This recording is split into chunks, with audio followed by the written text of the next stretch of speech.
talk about the study, the third part of the Feast of Tabernacles. We started with Yom Teruah, the Feast of Trumpets, and we continued with Yom Kippur, the Day of Atonement, and now we are concluding our study of the feasts themselves with Sukkot. So last week we began our study with the interlude between Yom Teruah, trumpets, and Yom Kippur, the Day of Atonement, the time period that Christians call the tribulation, the Jews generally call the days of awe. And prophetically, they are referred to as the birth pains of Messiah, the time of Jacob's trouble. And then we ended our study with studying about the actual day of Yom Kippur itself, that day of atonement, that day of pardon, that day of national cleansing, that day of redemption, the fast day, the face-to-face day. We looked at the priestly protocol just briefly. Passover, blood was sprinkled on the door of the house. Pentecost, blood was sprinkled upon the people in the book of the covenant. And Tabernacles, at Sukkot, the blood was sprinkled on the mercy seat. That was the one day a year that one man approached the Holy of Holies, taking the blood of the sacrifice that had already been slain, and sprinkled it on the mercy seat. And then we looked at the great shofar, and its parallel to Pesach Seni, literally the second Passover. Then the application both for the individual in Numbers 9 and the application for the nation in 2 Chronicles chapters 29 and 30. And then there was a beautiful foreshadowing of Israel in the last days. So now, God has now made a complete division of mankind by this day into two camps, the sheep and the goats. There's two flocks by the time this day rolls around. That's the spirit of the day of the Lord. That's that triune day, the second coming, where it says, suppose you have come to bring peace on the earth? Nay, but rather division. So, there were other aspects that we covered: the cleansing of the altar, the closing of the gates, the wedding, where they exit the bridal chamber, and that triggered the wedding supper, the marriage supper. The judgment of the nations, obviously repentance was the obvious theme of our study last week. But the primary purpose that permeated the entire, virtually every aspect of it, was Israel's final acceptance of the Messiah.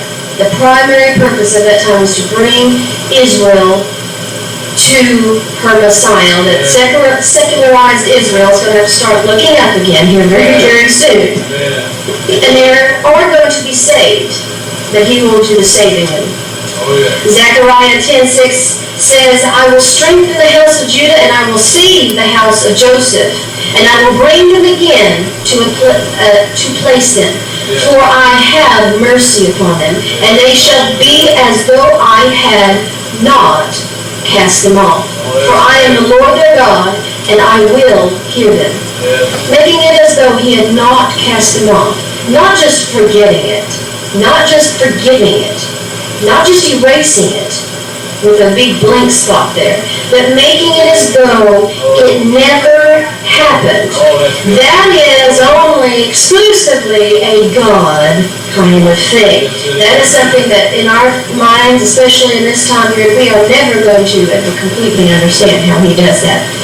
Romans 11 says, if thou, the Gentiles, speaking to the Gentiles, were grafted contrary to nature into a good olive tree, how much the more then shall these, the natural branches, be grafted back into their own olive tree? He is going to bring the actual physical nation of Israel back to the Messiah. So those who think that the Lord isn't just chastising the Jews for not believing they're a Messiah, but that rather instead that he is forever disregarded his chosen people and thrown them away, they don't really have a theological leg to stand on. They're certainly not demonstrating the Spirit of the Lord. They're kind of like Jonah sitting down underneath a tree waiting for Nineveh to burn her. So, I have a lot of brothers like that in the church, don't we? Sitting down under a tree, watching to see if you burn. They're certainly not behaving like, are behaving like those grumbling workers that bore the heat of the day, and they would take offense at those who only began to labor at the end of the day. No, that's it. They should watch their hearts. Yeah. That's how that theology is getting close, because that's what it is. That's having an elder brother syndrome, being offended at the celebration over the brother's return. Yes, Israel is barely going to make it in before that last trumpet sounds and the great trumpet sounds and the gates are closed. But the point is, in God's sight, they make it in. Okay, so the narrative today continues in that vein, because that's his purpose, that's his heart. Now, we need to connect Yom Kippur, the Day of Atonement, to Sukkot. Now, what is the connection? Do we just hop from one to the other? Thematically, no. There is a connection. In our study this morning, we're going to pick up right where we left off with that connection between Yom Kippur and Sukkot, the Feast of Tabernacles there. Now remember, these feasts are like a color wheel, a rainbow. Those three primary colors manifest into 7 unique and distinct, yet inextricably linked festivals. It is impossible to disentangle them, regardless of how separate they are. So we need to look at the shadow to understand the form. To understand what's going to happen in the end times, we need to know what happened at the first Yom Kippur and the first Sukkot. Context is good. That's a good thing. Okay, Moses, after they came out of Egypt, went through Passover and Pentecost. Okay, now Moses is making some trips up to Mount Sinai. Those first trips were centered around Pentecost. It was a happy time. He was the marriage representative. He was leading Israel to her betrothal ceremony. Vows were taken there. They received their Shetri Yadison, their betrothal contact. They received the Torah, that first set of tablets. And the clouds, indicating his presence, hovered over the people and over the mountain like a canopy. Okay. 1 Corinthians 10, 1 and 2 indicates this as well. Our fathers were under the cloud, all passed through the sea. Remember, first fruits is a picture of the resurrection. And all were baptized unto Moses in the cloud and in the sea.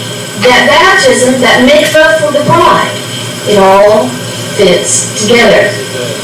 But the people worshipped the golden calf. They received all this after Pentecost. Right before those long summer months, what happened? They worshipped the golden calf. You know, sin is referred to in the Bible by the Lord as whoring for a reason, because that's what it is. Spiritually, that's what it is. That's not a complimentary title.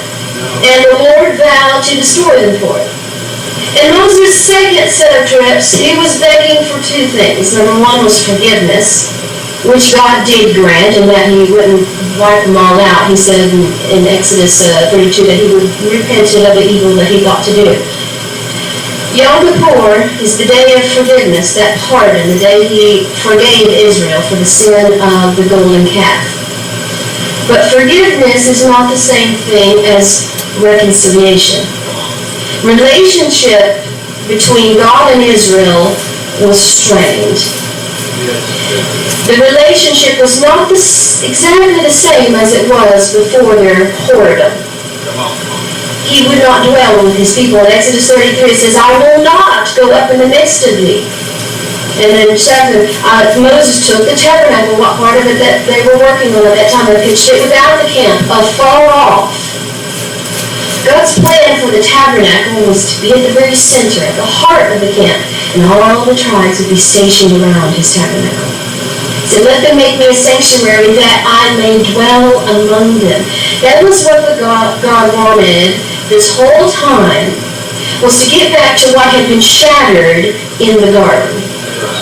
And just like any other relationship, friendship, betrothal, marriage, where there's been a betrayal, Forgiveness may be given, but distance on the part of the wounded party is generally wise for their emotional health. Just don't want to, you forgive them, but you don't really have the grace to be around them. So that's why Moses, this marriage broker, interceded with this second request. He didn't just want forgiveness, but he wanted number two, he wanted that reconciliation. He wanted to make it as though it had never happened. Okay, Exodus 33 and 13 and 43 and 9, so he was begging God, consider that this nation is thy people, take it for thine inheritance, back to what he was asking God for at the beginning. He's wanting God to take the woman back. And God, for some reason, agreed. He said, I will make a covenant. He responded that he would. So when Moses descended that mountain, it was with a second set of tablets. That contract was still intact. God was taking the little heifer back, so to speak. He still wanted her. He still wanted her, okay? And so they began on the 15th of Tishri. You can read a lot of things whether they actually started at the 15th of Tishri or that they restarted at the 15th of Tishri. But this, the day at the beginning of Sukkot, is when they began construction, either way you slice it, for the tabernacle of the Lord, that impermanent, temporal dwelling place for God. Israel was demonstrating by this, once God said, okay, let's do this. It was indicating and demonstrating on the behalf of Israel that they desired for things to be as they were as well. And the Lord reciprocated with the clouds of glory and came and filled the tabernacle with his Shekinah glory. That which marks his presence. And it was so powerful they couldn't even get near it. So one rabbi remarked that this was one act of love that begat another, and the cycle was able to begin anew. They certainly didn't deserve the forgiveness, much less the reconciliation. But, there's a reason there are sayings that love conquers all.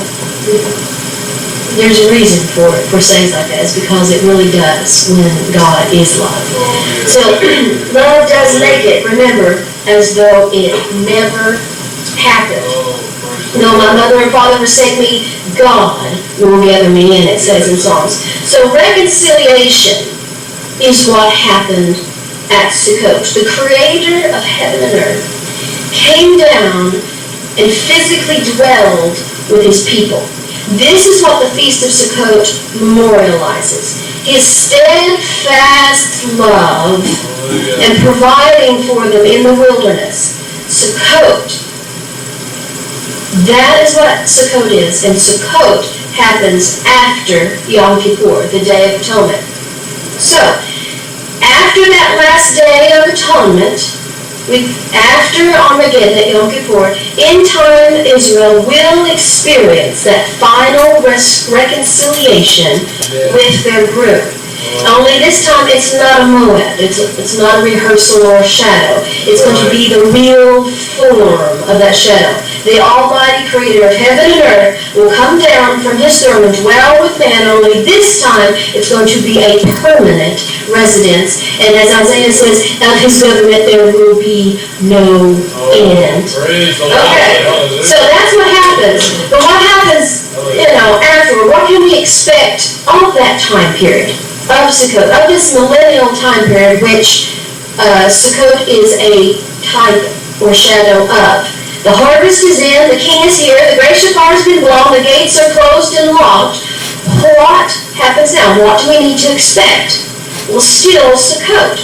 And we know that overarching thing is going to be reconciliation.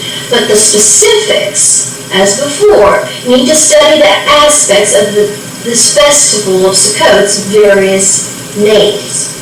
So, the Feast of the 7th month, Tabernacles, Part 3. Remember, Triune Day, one festival, dispensational day, 3 parts. Number one, the marriage supper of the Lamb. Okay, we've finally made it to the last part of the Jewish wedding ceremony. And the marriage supper, no matter what culture you're in, that is something that everyone involved in has been preparing for a long time. We've all been laboring to get to that wedding. We've all been laboring to get to that festival. So all the labor that has been invested in bringing about this marriage has been recompensed. So the couple's exit, indicative of Yom Kippur, triggers this week-long celebration. This marriage supper, this banquet, is a joyous celebration. Food, music, dancing. It's a beautiful time of rejoicing. Yes, it is. So when we exit the wedding chamber, and accompanying our groom and king, at the end of Armageddon, excuse me, when the Messiah, son of David, remember he's a lion now, it triggers the millennial reign, the messianic government on earth, of which will be upon his shoulders, and there will be no end. And the marriage supper of the Lamb begins, where he will dwell with his bride in Jerusalem. And all the guests of the Father are invited to this wonderful banquet meal to celebrate this marriage during the millennial reign.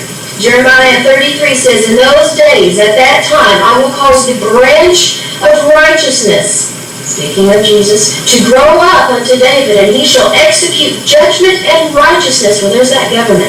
And in the land, in those days, shall Judah be saved, and Jerusalem shall dwell safely. We know that literally is going to happen.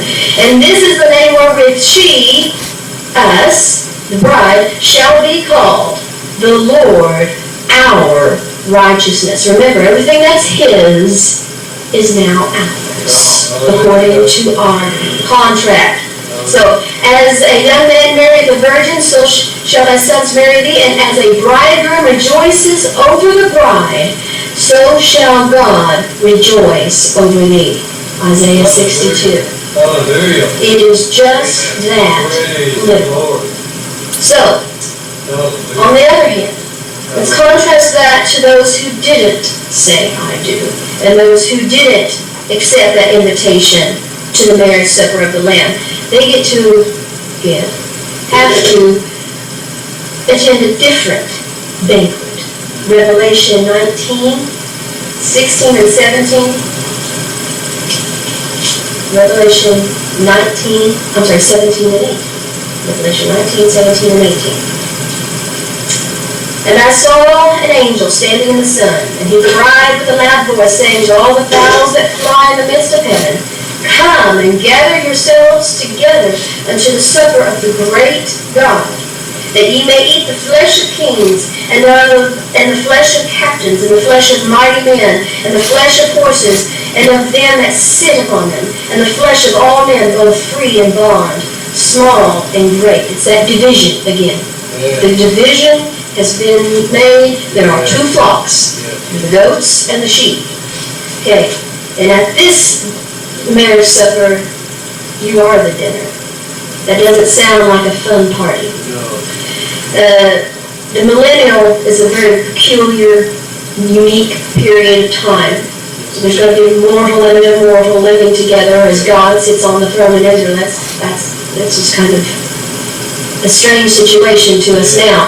So people who survive the tribulation, they get to go to one of these two feasts. And that's a perfect explanation for verses like Isaiah 66, verse 23 and 24. It says, and it shall come to pass that from one new moon to another, and from one Sabbath to another, shall all flesh come to worship before me, saith the Lord. And they shall go forth. Okay, so we're worshiping before the Lord, but yet we can go out here and look upon the carcasses of the men that have transgressed against me, for their worm shall not die, neither shall their fire be quenched, and they shall be an abhorring to all flesh. Again, they are the dinner. So, this passage is speaking of that second feast, if you will, that we see in Revelation 19, for those not invited, not blessed, and invited to the marriage supper. They don't have that wedding garment and are cast out. That's sad. All right. Number 2, it is known as the Festival of Dedication. The reason why Sukkot is called this is because it was at Sukkot that King Solomon dedicated the first temple after its 7-year construction was completed. And Solomon's temple was basically just the tabernacle on steroids. So, 2 Chronicles 5 and 3. This is the reason it's called the Festival of Dedication. 2 Chronicles 5 and 3. Wherefore all the men of Israel assembled themselves unto the king in the feast, which was in the 7th month. We're talking about tabernacles. And all the elders of Israel came, and the Levites took up the ark. Skip to verse 7. And the priests brought in the ark of the covenant of the Lord unto his place, and the oracle of the house, into the most holy place, and under the wings of the cherubim. For the cherubims spread forth their wings over the place of the ark, and the cherubims covered the ark and the staves thereof. And they drew out the staves of the ark, that the ends of the staves were seen from the ark before the oracle. It was resting, its journey was over. But they were not seen without. And there it is until its day. Alright, and then in verse 11 we find that it came to pass when all the priests come together. And in verse 12 it says that there was 120 priests sounding with trumpets. At the very end, that become loud. 120 priests sounding with trumpets. Verse 13. And it came to pass, as the trumpets and singers were as one, making one sound to be heard in praise and thanksgiving to the Lord. I've heard that number before, 120 in one accord. I've heard that before. And when they lifted up their voice with trumpets and cymbals and instruments of music and praised the Lord, saying, For he is good, and his mercy endureth forever. That then, same story, different version, both are true. That then the house was filled with a cloud, even the house of the Lord, so that the priest could not stand to minister by reason of the cloud. So just as the dedication of the first temple, which happened on that day, God's Shekinah glory came down, and it just happened to be on the same day. No, it didn't just happen to be that way. Okay, so that is the Festival of Dedication. That is the history behind the reason for the name of Festival of Dedication. Now let's turn to